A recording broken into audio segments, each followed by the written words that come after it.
don't hear me, I'm afraid I'm going to be doing this a lot. I'm sure I'll probably carry a little bit.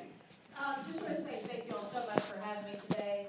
I think there might be a little event happening in about a month that's pretty tourism related, so it's probably a good timing for me to be here to talk about tourism. I'm going to talk about a couple of things and the importance of tourism, but instead of having a PowerPoint, because I'm sure as officials and you all have a lot of meetings that you go to, and you probably don't want to see another PowerPoint, so what we're going to do is we're going to play a game. All right? So, Mayor, you are correct. This was not part of the prizes. But I have a feeling it might have to be one, too. All right? So I will be like Vanna White here. Since it's summertime, we have a lovely Kentucky water bottle. I like this. Yeah. Some koozies or can holders, Huggies, whatever you call them, for your water.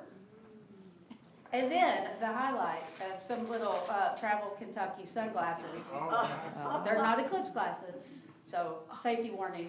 But they already have those. But hot off the presses, so these are a hot item and a hot ticket. So, all right. So I have a quick question. This is not part of the game, but when you think about scheduling a trip, and you think about going on vacation, you think about thinking about being a tourist, what's the thing that you hope to have when you make that trip?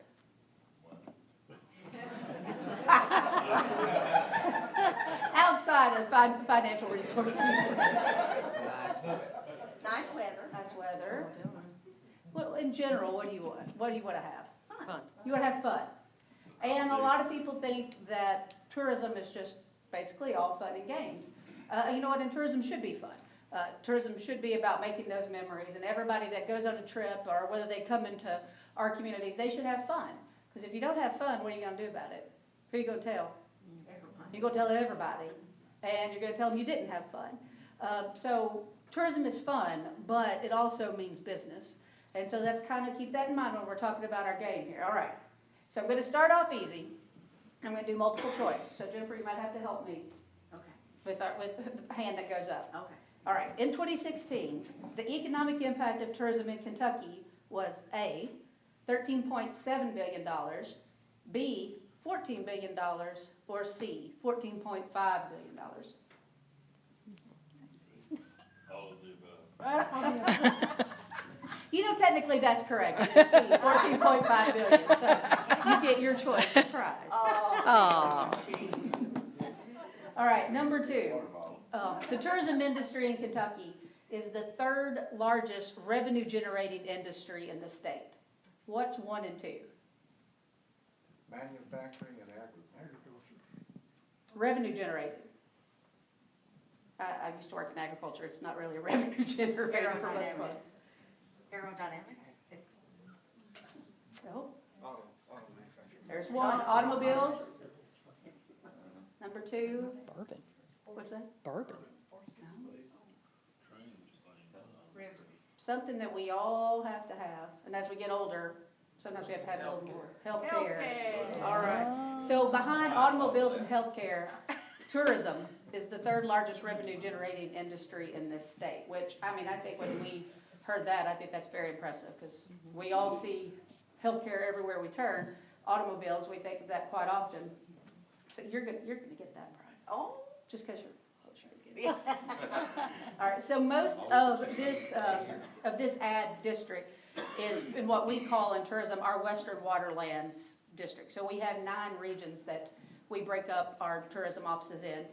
So the Western Waterlands region in 2016 had an impact of A, $556 million, B, $575 million, or C, $587 million. Did you say something? I said C. You got it. Did I really? C, $587 million. So Can I get 500. I'll give you the back. You're my favorite speaker ever. You didn't intend to give that, did you? No, but that's all right. I feel bad now, not really. I don't think she feels that bad. So Wait, do you have another one? Can you is this your only no, one? it's all yours.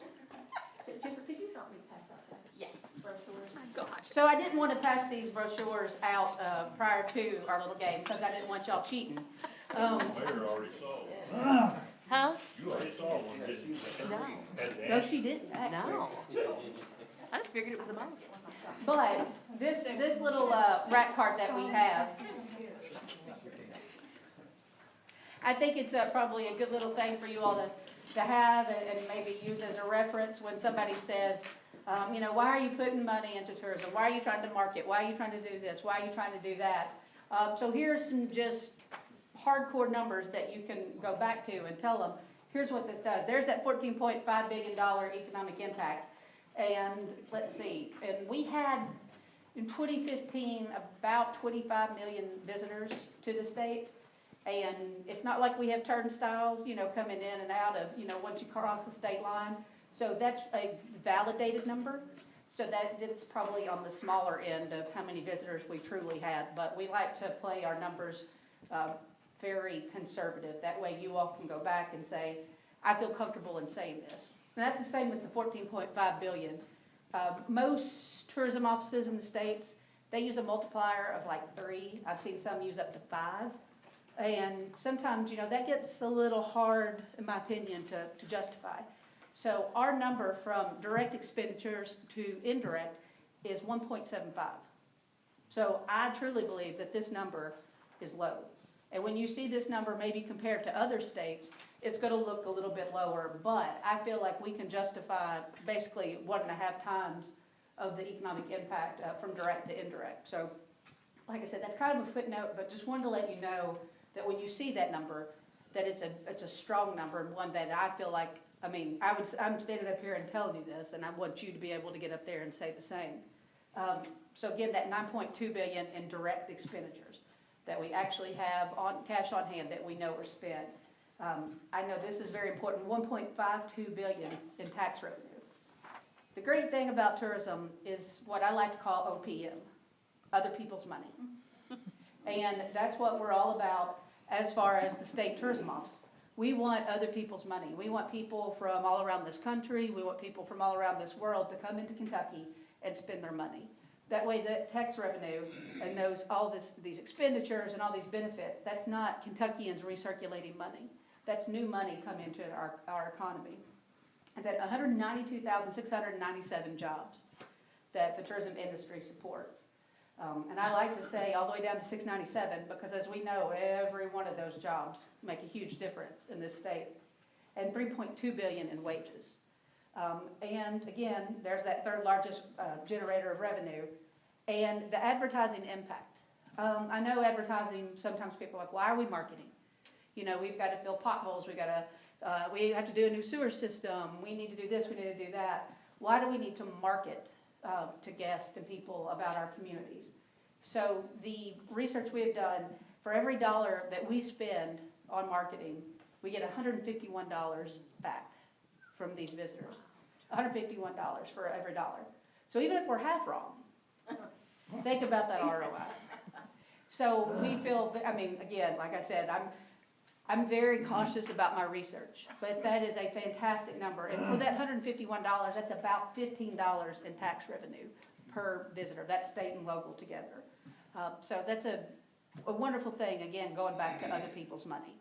So I want to set that up when we're talking today just a little bit about, that's what, from the state office, what we want to do. We want to bang the drum outside of Kentucky, wherever that it may lead us, and then drive them to our communities and let you guys convert. Let you all provide the information and tell them, hey, this is why you should come to A, B, C, or D. All right, so again, my favorite thing here, tourism works for Kentucky. And I like to say that if we didn't have tourism, then we were going to be about 1.52 billion missing in our taxes, which I know we can't afford. To kind of talk a little bit more about what we do, and I know there's always that vision statement, mission statement thing, and usually those are really boring, especially when it comes to government mission statements. So, like the mayor said, I've been in this job about 1.5 years. I was in the office, the Department of Tourism, 13 years ago for 4 years. So I've worked for 3 governors and 3 ag commissioners. So I've gotten to see a lot of government in my day. But we're looking at our vision statement and kind of to refocus the staff as to what we do. And Marriott kind of took a little page from them. They kind of get the hospitality area. So all of their staff, the question that they're asked before they go on their shift, what have you done for Marriott today? And I thought, well, you know what, that's a good thing to think about. So that's something that I ask my staff is every day that you come to work, I mean, we work for you all. We work for every Kentuckian here. What have you done for Kentucky today? And if you walk out of that door and you can't say anything that you've done for Kentucky and to make a Kentuckian's life better, then you've just really not done your job today, no matter what that is. So that kind of became our vision statement, is what does the Kentucky Department of Tourism do? We enhance the lives of every Kentuckian every day through tourism.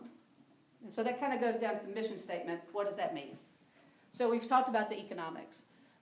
We're a huge economic driver in the state. But what we do is we enhance the quality of life in our communities. And I'm from Russell Springs, which is one of those other lakes, Lake Cumberland. And growing up, you know, that's one of those things that we just took, I took for granted.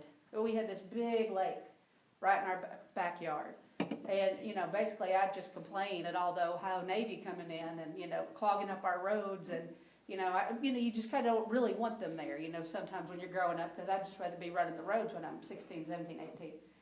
But how important and how great is that we have our lakes and our waterways in this state. So many people said if you were to take Kentucky, pick it up, place it into any other state, we'd be the most gorgeous national park you've ever seen in this whole entire world. And I truly believe that. And how great is it that we have the diversity, the geographic diversity of this state, where we can start over here in western Kentucky, move to central Kentucky, which is completely different as far as your landscape and your tourism offerings, then go to eastern Kentucky and have mountains. No other state can say that. And I'm sorry I don't want to offend anyone if you are not from here and you're from a state that I may reference. But how lucky are we that when we're in an international market and people don't know anything about the states outside of New York and Orlando and LA, and they say, oh yeah, I know Kentucky. I know Kentucky Fried Chicken, I know Kentucky Bourbon, and I know the Kentucky Derby. Now those, except for maybe KFC, you're thinking, well, that doesn't pertain to, you know, what we have here. But that opens the door. I've seen my counterparts in the rectangle states. They don't know people don't know where they're from, and then what's their selling point? So I'm not calling out a particular rectangle state, but how lucky are we that we have an automatic in to people who don't know where Kentucky is, who don't know where Atlanta is on the map, who don't know where New Orleans is on the map. So it's not just Kentucky. We have a in and a focal point and a starting point of a conversation that nobody has. But, excuse me, back to that quality of life. When we have more tourists in, they spend their money, right? And then there becomes a need to have more restaurants. There becomes a need to have more retailers, a more need to have outfitters or small local shops to go, you know, get the cool T-shirts. And although none mayor can be better than Blacked Out in Barlow, but we need those places. So we need them because tourists are coming and they're spending their money and they want a place to spend that money. But what does that do for our residents? They have a place to enjoy. They have a new restaurant. They have new places to spend their money as well. And when people are happy, they make for good citizens, right? They're happier. They're more productive. And it just becomes this whole system, again, of using other people's money and it generating happiness and more money for our own citizens. Tourism is a recruitment tool. And I've seen this firsthand, again, in Russell County. You know, when you've got that empty spec building and you're competing against 5 other states to land that manufacturing business into your community. All right, so you may have the specs, you may have your workforce is ready, but you know what? All of these people that are going to be working in that manufacturing company, they've got families and themselves. And what do they want to do? They want, of course, nice school systems, a good place to live, but they also want something to do. They want something where they can all be happy. Again, going back to that quality of life, and tourism provides that. The other thing that it does is it changes perceptions. I can say in a year and a half, I have not met a single person, and I say that with certainty, not a single person that has never been to Kentucky, come to Kentucky, and had a bad opinion of us. It's always been, I never knew. I never knew how great this was. I never knew how awesome this is. I never knew how great the people of Kentucky were. And this is something I hear all the time, came to Kentucky, I left feeling like family. And they truly do. And that is something that, you know, we're the front porch to the South. We're not that deep South. And everybody thinks that the Georgias and Alabamas and Mississippis, you know, they've got, just because they have that little syrupy Southern drawl doesn't mean that they have the market pinned down on hospitality. Because everybody I met, that we're that true, genuine Southern hospitality. And that's what people love and that's what people want. And I hate to say it, and we all know it, sometimes we don't have the best perception out there, right? And tourism is a great way to get people into your community, and they see firsthand that we're not A, B, C, D, whatever, fill in the blank of what they've thought and what they've been told their whole lives. Internationally, what's kind of hurt my heart a little sometimes is that there's no perception at all of us. But tourism offers us that opportunity to tell them what we're about. And to tell them what their perception should be, and then they go back and share. So, and the last thing, the jobs. How many of you all know somebody who maybe started off as a dishwasher and now they own a restaurant? One of my good friends from high school started valeting cars at a hotel in Lexington, and now he's a manager of a hotel. So tourism offers a lot of upward mobility that a lot of professions don't offer. And a lot of people say, oh, it's just, you know, low minimum wage jobs. But they may start off that way. But 9 times out of 10, if a person wants to grow themselves and grow that profession and be in the hospitality industry, tourism gives them that opportunity. And I think that's fantastic because in our smaller communities, which, like I said, I'm from one, that's just such a great thing. You know, down in the marinas, I know people that, you know, would pump gas and now they're assistant managers of a marina. And those are the things that we need to remember that we can foster in our own community. It's not just, of course, we're all about work ready and having those skill sets and technology and manufacturing, but we also have great opportunities in the tourism industry to provide work opportunities and employment opportunities for our citizens. Other opportunities that we have, speaking of the South, we're part of Travel South USA, and I like to call it the SEC of tourism states minus Florida, because Florida's pretty much printing their own money with Disney, so we just don't count them. We mark them off. So, Travel South, we just got a thing from U.S. Travel, and they've done all this research of people domestically and internationally that were searching for places to go and spend their money. So they were kind of like vetted, qualified travelers. So we knew that they were going to go somewhere. So I think there was 6 different regions that the U.S. was broken up into. Of course, we were the South.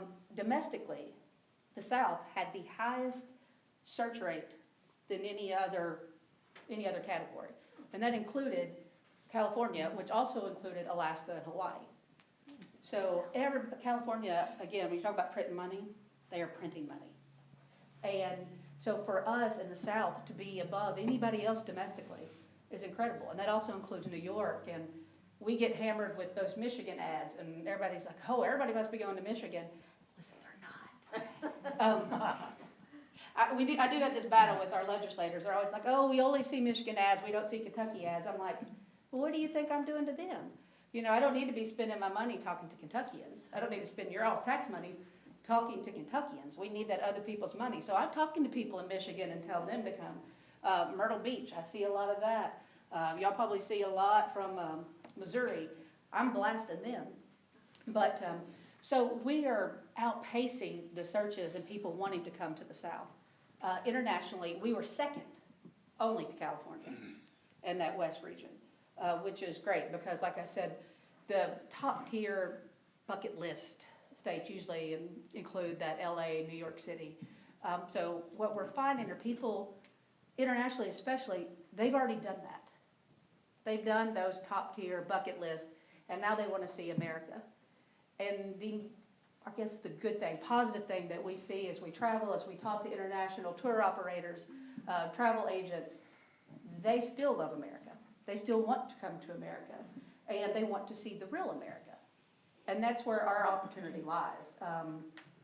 we're kind of like the pretty girl at the prom when we go somewhere, because they're like, oh, well, you know what, I've already been to New York. I fly through Atlanta. I don't really care about Georgia. I've been to Nashville. I've been to Memphis. I really just want to see, like, real America. I just want to go drive and explore and just take it easy and see all that you have to offer. And so I say, well, hey, here's Kentucky. There's 9 very diverse regions. If you really want to if you want to pare that down, there's 3. So you can stay here 3 weeks. That's fine. We'll take you. And you don't have to go anywhere else. So that's kind of been our pitch. So I think we have a tremendous amount of opportunity there. Domestic travel, all indications are domestic travel is up. There were a lot of, there's a lot of people predicting that international domestic travel would go down. Anytime there's a presidential change, all travel kind of sucks up and everybody gets tight because they don't know what's going to happen. So they don't want to spend money. They don't want to say, I'm going to make these travel plans. And everybody thought by April that we would be at a deficit. In April, international travel was actually up 4%. In May, it was up 5%. So no matter what, if it's the strong dollar, if it's federal policy, we're still seeing people travel domestically and internationally. And internationally, just wanted to throw this out here so you all know what we're doing for the state. We have marketing representatives in London, so they kind of handle all the UK. We have a marketing firm in France. We have one in Canada. We have one in Germany. And we just now started one in Australia that handles Australia and New Zealand. So again, we're very research-based in how we make our decisions because we don't have a whole lot of money. Comparatively, the state budget for marketing is less than Sevier County, Tennessee. So to put that into perspective, we have to be very smart about it. The great thing is there's a lot of great research out there to tell us exactly who to talk to, who's interested in Kentucky, what they're interested in, and then we can focus our marketing attention toward them. But just like I said, just started the Australia and New Zealand look. They have 31 days on average of vacation, 31 days. And if you have ever taken that flight, you understand once you do it, you want to be over here for a while before you have to go back. So what they do is they take a week, they hit the highlights, they take another week, get in a car, drive around. I had an Australian tell me, we don't like to be told what to do. We just kind of want to know what you got, and we're going to drive around and do it for ourselves. And then they'll fly to Hawaii for a week, which I thought was interesting because they're surrounded and they have beaches and water everywhere, but they want to go to Hawaii and chill out. So by the end of the week when we were doing all these sales calls, we just switched it up. We're like, well, you don't have to go to Hawaii now. You can spend a week seeing real America. You can go do your Memphis, Nashville, swing up, hit Kentucky. But then that last week of relaxation, you can do it on a houseboat. And it was incredible the amount of people that were like, you know, I never thought about that. We don't have houseboats. That sounds great to me. So again, it's just kind of figured out what people want, switching it to what we have and giving them that opportunity. Another little opportunity that you guys have might be this little thing in the darkness y'all have coming up in a month. I was doing some calculations, and again, back to that, overnight visitors spend, I guess, you know, they're on that $151 average per day, per trip. On our lower people that drive, just rounding numbers, about 75. So if you anticipate your visitors coming, on average, spending $100, and you have 50,000 of them coming, let's just say on the low end, because I've heard it could be crazy numbers, then that's a $5 million economic impact just right there. For whether it's city, county, area, region, couple of counties. So I believe, and I mean, how many of y'all, what are the numbers I mean, I know we're planning for a line, but how many do you think are actually spending money for a couple of days? I mean, I don't know. I'm just curious as to what y'all are planning for and what you're thinking. The number we hear is 50,000. Right. Is anybody else? 50,000, is that the number everybody else hears? Between Carbondale and Nashville, they're expecting 1.3 million. So it's anybody's guess how many we're gonna get. Yep. I don't know. I think 50 is probably, I think it's all going to depend on the weather. what people end up doing, but I think we're gonna have a tremendous amount of people that come over, try to get in, you know, that morning, maybe pull off the side of the road and cause a big mess. Or get down into our back roads, pull off somewhere, and then it's gonna take them a while to get out. But I think that's a great opportunity, because they're gonna try to be, you know, where no one else is, where they can see the most totality that they can. But what that does is, that means they're gonna have to drive through all of our smaller communities that may not have been as noticeable as the Hopkinsvilles of the world. Although there's only one Hopkinsville when we talked about the eclipse, right? So, but I think there's great opportunity that we have with this eclipse. Some of the things that we've done is, at the beginning of this year, we ran ads in Astronomy Magazine. We've gone to New York, we've gone to Atlanta, and done media desk sites and talked to editors and publishers and writers about the eclipse. I think everyone's starting to see a lot of I'm not saying that we did them all, but I'm saying you're starting to see this concerted mass of articles come out. Garden and Gun just had a piece on Paducah as it pertained to the eclipse. So I think once people realize that they can come here, it's much better than Carbondale. So that's our goal, and our hope is that they spend their time here in Kentucky. One thing that we're seeing too that I'm a little, I don't want to say nervous about, but I'm curious about, is that our spring in this region, the tourism numbers and the economics are trending just a smidge lower.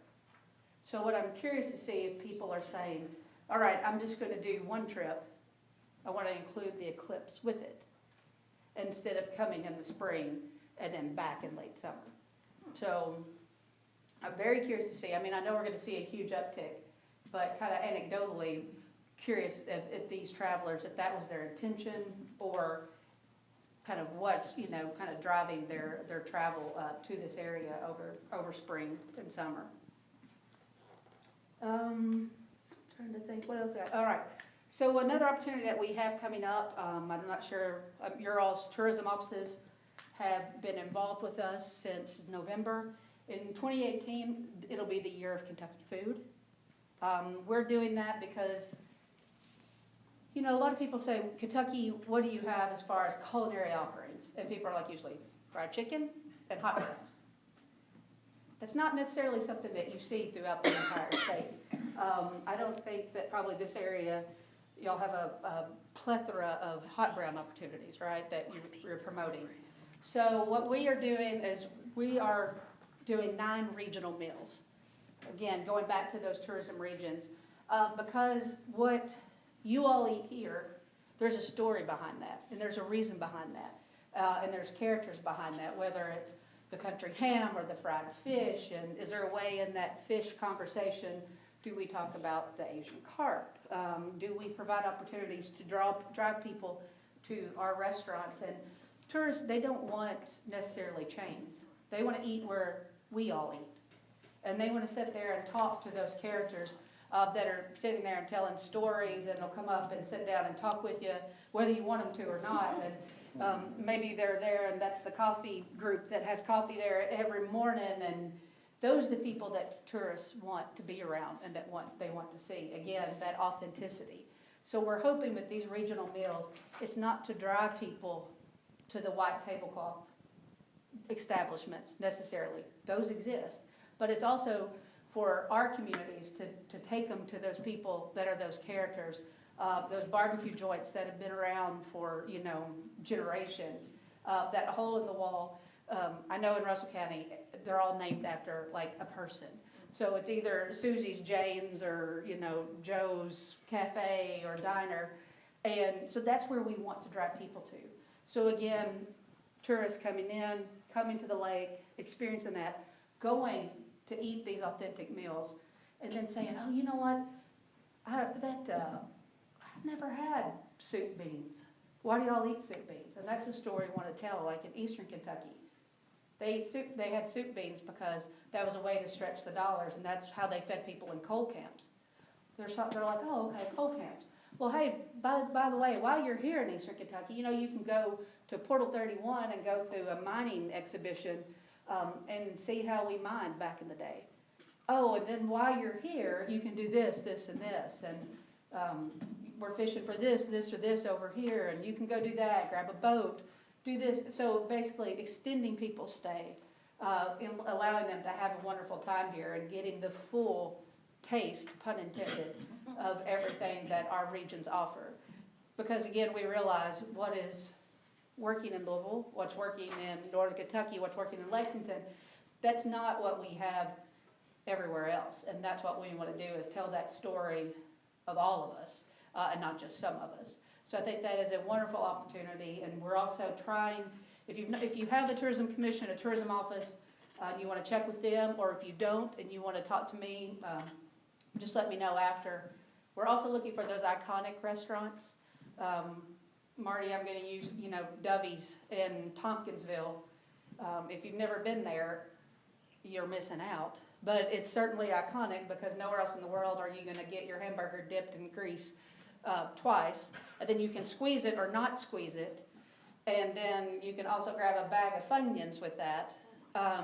And because it's grandfathered in, no one else is ever going to create another restaurant like that because Health Coast won't allow them to. But it is something that you truly have to have. In Campbellsville, the only druthers in North America still exist. There's only one left.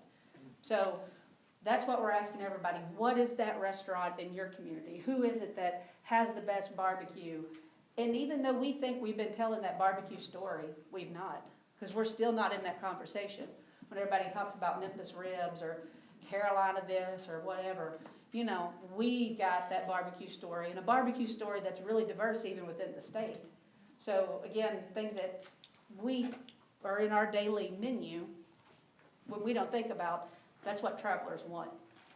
77% of all travelers say that where they're going to eat and what they're going to eat dictates where they go. 77%. So that is something that we want to capitalize on, and we want to make sure that we're driving them throughout the entire state, and that they're having a fantastic experience in doing it. So that's just kind of I kind of squirreled all over the place, I guess. But if anybody has any questions or anything you want to talk about, would love to. If not, and y'all want to move through this, I'll be here. We can talk after. But wanted to say thank you. Wanted to say thank you for everybody's enthusiasm with the eclipse. It's palpable once you get over here and hear what people are doing and see what people are doing, and then the more people are hearing this, and again, it's making news everywhere. I've been on WKYT in Lexington 3 times over the last 2 months, and every time, I may be going about a specific subject, every time they've asked about the eclipse.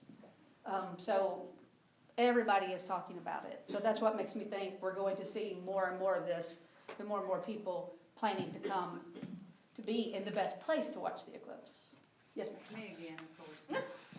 I just wanted to say, and this goes into your advertising Kentucky, we had a report from the New York Times this week in Barlow, who's doing an article about small towns in the path of the eclipse, the small towns that have fallen on hard times, and how this eclipse might affect the economy, all the people coming in.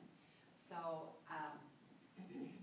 he talked to a lot of people in our area, so I'm hoping that will be really, really good for us. New York Times. Again, that goes back to we are the place, and again, not picking on the surrounding states, but really just calling a spade. We're much prettier than all of them, and we have much better things to do. I mean, that's no lie. I mean, I'm not being partial, even though I'm completely biased, but I mean, it is true, and we have something that nobody else can offer. And I just think that this is going to be, like the mayor said, a great opportunity for people to see what we have, and maybe even people from other parts of the state that think Bowling Green is West Kentucky, and they think that's where the state ends. I think this is going to be a great opportunity for them to be like, y'all need to get out a little bit further and really see your state. And that's what we want to push them to, is make your own Kentucky bucket list. Get out there, get to all 120 counties and really experience it, and why not do it in darkness? Yes, sir. You talk about Western Kentucky. I sent $3 to Campbellsville University. And we was up there one time and something happened to daughter's car and I was getting it worked on. The guy said, "Where are you from?" I said, "Western Kentucky." He said, "Oh, you live around Madisonville." I said, "Yeah, about 100 miles further." I said, "I live 2 blocks from Mississippi River." You know, they just don't know.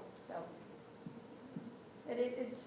it never ceases to amaze me, even the folks that don't get out of Jefferson County.